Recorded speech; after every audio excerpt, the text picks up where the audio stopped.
भरा मैंने लगता ठीक हो सो तुसी। मैं अज थोड़ा अपना भाई आमिर मुमताज़ टिकटॉकर भी यहाँ पे आ, उस तो बाद सियासत में मेरे तलाकात हैं पे काफ़ी तो मैंने तुम सारे ठीक हो सो।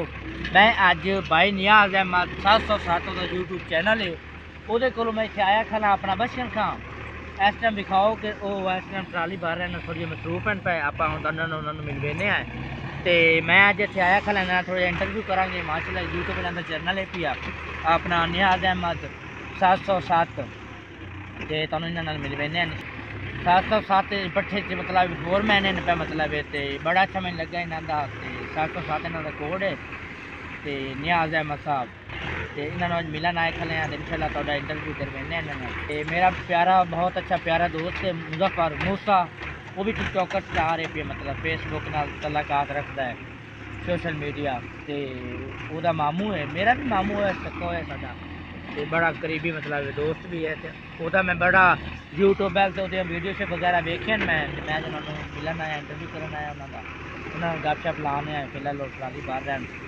मुझे हिल होंगे फिर आप गलबात करने उन्होंने हाँ एक बारी अच्छा तुम मैं मिल वेना भाई सलीम नाल बड़े पुराने ड्राइवर हैं पर 707 भट्ठे दे ते आप उन्होंने मिल वेने हैं। अस्सलाम वालेकुम हाँ जी चाचू जी की हाल चाल है तबीयत ठीक है कितना अर्सा हो गया मतलब ट्राली से ड्राइवरी के मतलब 10 साल हो गए माशाल्लाह तो किमें महसूस करते हो लगता है ज़बरदस्त मतलब सही बड़े खुश हो मतलब है सच्ची गल है माशाल्लाह रोज़ी कमानी चाहिए बच्चों वास्ते भी अपने वास्ते भाई नियाज सा मतलब बाहर से तुम देंगे तुम फिर लै जाओगे भट्ठे से डेली से किन्नी मतलब ट्राली फट लेंगे 15-20 ट्राली दी जाएंगे अच्छा अच्छा मेरा पूरा कोई आ जाए तो मतलब काट जाए।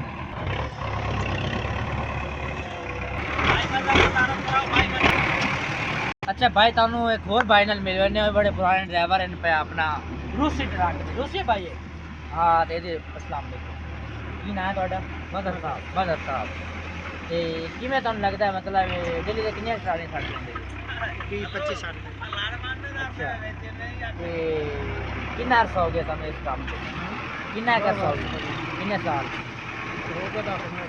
अच्छा अच्छा माशाल्लाह मतलब बच्चों की रोजी लगी खड़ी अल्लाह ताला दे रहा रोज चलो अच्छी गल है माशाल्लाह गुड अल्लाह पाक थोड़ी कारोबार रखा। भाई तुहानू मैं दसना चाहना कि हुण भाई नियाज साहब आ गए हैं बाहर के एक ट्राली उन्होंने भरी है दूसरी आई खली है तो हम आप मिल वेने हैं क्योंकि उन्होंने मिलन वास्ते इंटरव्यू करने वास्ते बड़े ऐसे दूर आए हैं। अस्सलाम वालेकुम भाई नियाज साहब। वालेकुम अस्सलाम की हाल है सर ठीक हो तबीयत से ठीक है अल्लाह पाक दे करम तेरी दुआ ਤੁਹਾਡੇ माशाल्लाह यूट्यूब चैनल में देखा है जी भाई अहमद खान जी ते मैं चैनल देखा है फिर मैं कहा भाई ने मिल आई जाके इंटरव्यू थोड़ी देर कर आई बिल्कुल जी धन्यवाद ते ਤੁਹਾਨੂੰ YouTube ਤੇ मतलब कितना कर सकोगे मैंने तो वीडियो मैंने वगैरह साल 2019 में शुरू किया अच्छा माशाल्लाह मतलब इन्ना कर सकोगे ਤੇ ਮੈਨੂੰ ਪਤਾ ਚੱਲਿਆ ਕਿ ਤੁਹਾਡੇ ਦੋ ਤਿੰਨ ਚੈਨਲ ਜ਼ਾਇਆ ਵੀ ਹੋ ਗਏ ਨੇ ਜੀ ਤੇ ਹੁਣ ਤੁਹਾਡੀ ਮੈਂ ਵੀਡੀਓ ਮੈਂ ਐਵੇਂ ਬੈਠਾ YouTube ਖੋਲੀ ਤੇ ਅੱਗੇ ਤੁਹਾਡੀ ਵੀਡੀਓ ਆਈ ਤੇ ये ਮੈਂ ਆਪਾਂ ਕਿਹਾ मेहनत जारी की थी इंशाल्लाह अल्लाह के फजल करम नाल आप इंशाल्लाह कामयाब होवांगे जी जी बिल्कुल और ज़रूर अल्लाह ताला मेहनत जारी रखनी है सही है कदी ना कदी तक कामयाब होवांगे और दोस्तों की साडे जेडे फॉलोवर ने उन्होंने मुहब्बतों के नाल इंशाल्लाह आप कामयाब होवांगे तुहाडे भरावां दे दामन नाल बिल्कुल तुसां सानू मिलाना है बड़ी खुशी हुई जी जी ਅਸੀਂ ਸ਼ਹਿਰ ਵਿੱਚ ਤੋਂ ਆਏ ਹਾਂ ਅਸੀਂ ਸਪੈਸ਼ਲ ਬਾਈ ਨੂੰ ਮਿਲਣ ਵਾਸਤੇ ਆਏ ਹਾਂ ਲੇਕਿਨ ਅਸੀਂ ਤੁਹਾਡੇ ਉੱਤੇ ਪੱਠੇ ਤੇ ਗਏ ਸੀ ਤੇ ਪਤਾ ਲੱਗਿਆ ਕਿ ਤੁਸੀਂ ਕੰਮ ਕਿਉਂ ਅਸੀਂ ਚਲੋ ਬਾਈ ਨੂੰ ਮਿਲ ਲੈਣੇ ਜਾ ਜੀ ਤਾਬੇਦਾਰ ਬਸ ਖਲੋਤੇ ਤਾਂ ਆਪਾਂ ਖੱਡਾਂ ਦੇ ਵਿੱਚ ਹਾਂਜੀ ਬਿਲਕੁਲ ਕੋਈ ਨਹੀਂ ਹੋ ਤੁਹਾਡੇ ਵਿਰਾਮਾਂ ਦੀਆਂ ਮੁਹੱਬਤਾਂ ਹੋਣਗੀਆਂ ਸਾਨੂੰ ਲਾਈਕ ਕਰਨਗੇ ਫੋਲੋ ਤੁਹਾਨੂੰ ਕਰਨਗੇ ਉਹਨਾਂ ਦੀਆਂ ਮੁਹੱਬਤਾਂ ਹੋਣਗੀਆਂ। ਅੱਛਾ ਭਾਈ ਨਿਆਜ਼ ਅਹਿਮਦ 707 YouTube ਚੈਨਲ ਹੈ ਤੇ ਇਹਨੂੰ ਸ਼ੇਵਾਲ ਦੀ ਸਾਰੀ ਉੱਪਰ ਉੱਤੋਂ ਖਲੋਤੇ ਲਾਈਕ ਕਰਨਾ ਨੇ ਤੇ ਨਾਲ ਇੱਕ ਛੋਟਾ ਜਿਹਾ ਬੈਲ ਦਾ ਹੁੰਦਾ ਨਿਸ਼ਾਨ ਜੀ ਆ ਉਹਨੂੰ ਜ਼ਰਾ ਉੱਤੇ ਉਂਗਲ ਮਾਰ ਦਿੱਤੀ ਕਰੋ ਮਿਹਰਬਾਨੀ ਤੁਹਾਡੀ ਤੇ ਇਹ ਬਾਈ ਲੱਥੇ ਇਸ ਟਰੱਕ ਤੋਂ ਟਰਾਈ ਅਸੀਂ ਤੁਹਾਨੂੰ ਦਿਖਾ ਦਿੰਦੇ ਹਾਂ ਵੀ ਜਾਂਦੇ ਇਹ ਟਰੱਕ ਨੇ भाई बंदा मैंने तो रेस का बटन रखा नहीं बोला बंदा जरा पहली बारी बाबे ट्रक है दोनों नहीं पता ए भाई दा ट्रक है ए भाई दा काम है तो मेहरबानी थोड़ी में लाइक करो फॉलो करो थोड़ी मोहब्बत हो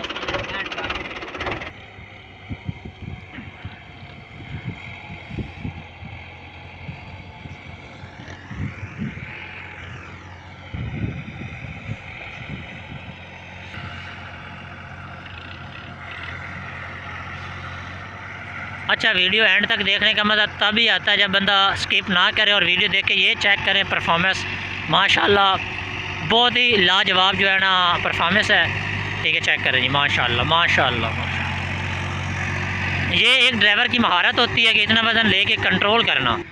जब इतना वज़न लेकर गाड़ी आती है तो उसको कंट्रोल करने में भी ड्राइवर की ही महारत होती है। ये ज़रूरी नहीं होता कि गाड़ी जो है ना, गाड़ी पर नहीं डिपेंड करता, ये ड्राइवर पर डिपेंड करता है। बहुत सीनियर ड्राइवर होते हैं। ये चेक करें माशाल्लाह, वज़न चेक करें इसके ऊपर और इनकी परफॉर्मेंस चेक करें।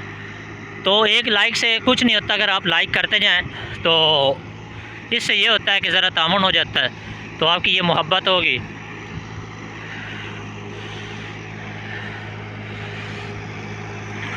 कमाल होगी भाई।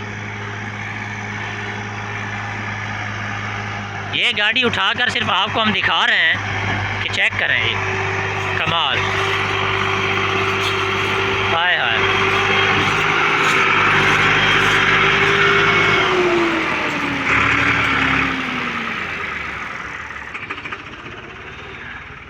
ये अब ड्राइवर अपने अख्ताम को पहुंच जाएगा बहुत जल्द। ये जाएगा जो खड्डा होता है ना मट्टी का, जहाँ पे जो ईंटें तैयार होती हैं वहाँ पे जाके इसने जो है ना मट्टी को उधर बनी हुई होती है जगह, उधर जाके इन्होंने रख देना है। तो उसके बाद वो चेक करनी, वो भराई हो रही है मट्टी की। मेरे साथ आज शेरफी से आया हुआ है मेरा दोस्त आमिर मुमताज़ SHO। तो वो काफ़ी लाइक करता था मामू के जो है ना चैनल को। तो उसने मुझे पूछा कि यार ये इसके साथ तेरी तस्वीरें होती हैं तो वीडियो भी ये बनाता है। तो काफ़ी अच्छी वीडियो इंटरेस्टिंग होती है, क्योंकि कुछ वीडियोस जो होती हैं वो फ़नी भी होती हैं मामू लोगों की, तो कुछ जो है ना ट्रैक्टर्स के बारे में होती हैं। यार ये ज़रूरी नहीं होता कि हम लाइक या शेयर करने के लिए, कमेंट करने के लिए वीडियोज़ बनाते हैं। शौक़ भी होता है किसी किसी को कि यार मैं चलो वीडियो बनाऊँ, लोगों तक बात पहुँचाऊँ, और ये अच्छी बात है। और लोगों को भी चाहिए कि कॉम्प्रोमाइज़ करें, लाइक करें, क्योंकि उसमें होता ये है कि अगर आप लाइक करते हैं तो फिर हौसला अफजाई जो है ना ज़्यादा हो जाती है। फिर बंदा सोचता है कि यार मैं और वीडियो बनाऊँ। आप तक वीडियो पहुंचती है, लाइक करने का मकसद ये होता है कि हमें पता चल जाता है कि आप तक वीडियो पहुंच गई है, तो आपकी मोहब्बत होगी। जो नियाज़ अहमद है वो मेरा मामू है, सगा मामू है, और कभी भी महसूस नहीं हुआ कि यार हम मामू बन जाएँ या वो मेरा भाई है। बहुत मोहब्बत के साथ, इज़्ज़त के साथ वो हमारे साथ रहते हैं। ठीक है, उन लोगों के साथ मुझे रहते हुए तकरीबन 2000, मतलब मैंने बचपन उनके साथ ही गुजारा, तो अब भी मैं उनके साथ ही रह रहा हूँ। तो चेक करें माशाल्लाह, वो मेहनत कर रहे हैं, कमाते वो खुद हैं, उनके साथ मैं रहता हूँ। ठीक है, तो वो मेरे साथ फुल कॉम्प्रोमाइज़ करते हैं, मेरा ख़र्चा सारा वही उठाते हैं। तो इनकी मोहब्बत है। मेरी दुआ है कि अल्लाह पाक उनको ज़्यादा से ज़्यादा दे, अल्लाह पाक उनको हमेशा खुश रखे, उनकी खुशियों में इजाफ़ा करे, उनकी ज़िंदगी में इजाफ़ा करे, आमीन सुम्मा आमीन। ये चेक करें जी, आमिर मुमताज़ भी उनके साथ ही है।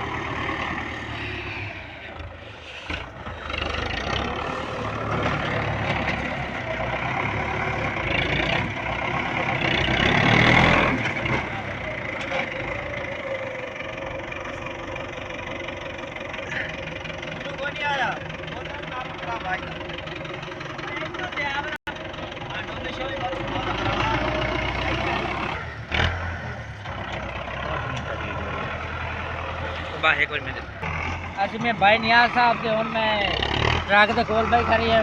काम तो बड़ा औखा है, बहरहाल गरीबां की, मतलब गरीब बंदा जो उन्हें बच्चों की रोज़ी तो कमानी होती है, बड़ा काम बड़ा औखा है पे। मैं वेखा झटके बड़े, मतलब बड़ा जोर, मतलब काम बड़ा सीरियस है पे। माशाल्लाह मैं हूँ ट्रक के अंदर बैठा, विजिट किया है। सर्दी लगती है कोई ट्रक? सर्दी बस मेहनत बच्चों वास्ते कमानी होती है, तो ये सर्दी वगैरह नाल नहीं सोचना चाहिए करना चाहिए। माशाल्लाह अच्छा काम मेरा अल्लाह कारोबार में बरकत पावे। तो भाई नियाज़ अहमद दा 707 चैनल है पिया, तो इनू लाइक तो फॉलो करो, थोड़ी मेहरबानी। अल्लाह पाक तुहानू खुश रखे। तो इंशाल्लाह अगले व्लॉग के नाल शामिल होवांगे। इंशाल्लाह साडा उन्हें काम जारी रहेगा व्लॉग वाला। ठीक हो गया, अल्लाह हाफिज़, तो खुश रहो, तो आबाद।